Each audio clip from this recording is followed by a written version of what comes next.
Казакстандын тарыхынан кабар берген жана мурда белгисиз болгон китептер менен өтө баалуу кол жазмалар Улуу Британиядан табылды. Улуттук кол жазмалар жана сейрек китептер борборунун адистери 15 кол жазма 500гө жакын архивдик документтерди аныктады. Алардын арасында байыркы түрк окумуштууларынын илимий эмгектери жана дүйнөнүн экинчи мугалими Абу Насыр Аль-Фараби тууралуу маалымат бар.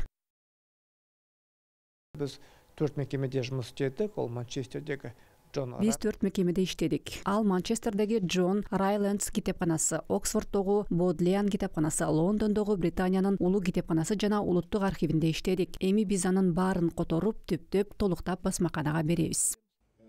Манчестерден табылган ыйык Куран китеби, ошондой эле Оксфорддун Бодлиан китепканасынан 11-кылымдагы перс тарыхчысы Абу Саид Адаль Хайи Гадизинин Зайн Аль-Ахбар эмгеги адистеринин өзгөчө көңүлүн бурду. Эмгекте 1032-жылга чейинки перс падышалары Мухаммед жана халифалардын, Хорасандын 1041-жылга чейинки тарыхы камтылган. Аталган кол жазмалардын үзүндүлөрүн Бартольд өз эмгектеринде колдонгон.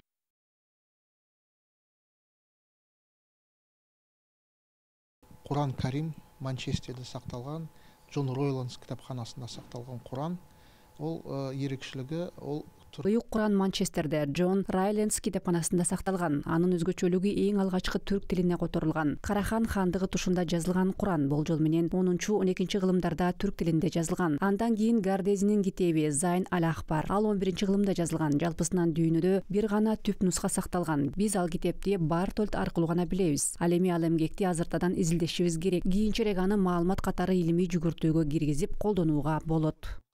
Ол китапты билемиз. Енді оны еңбекті қазір бізге зерттеу керек, сосын оны дерек ретінде ғылыми айналымға енгізіп, оны пайдалануға болады.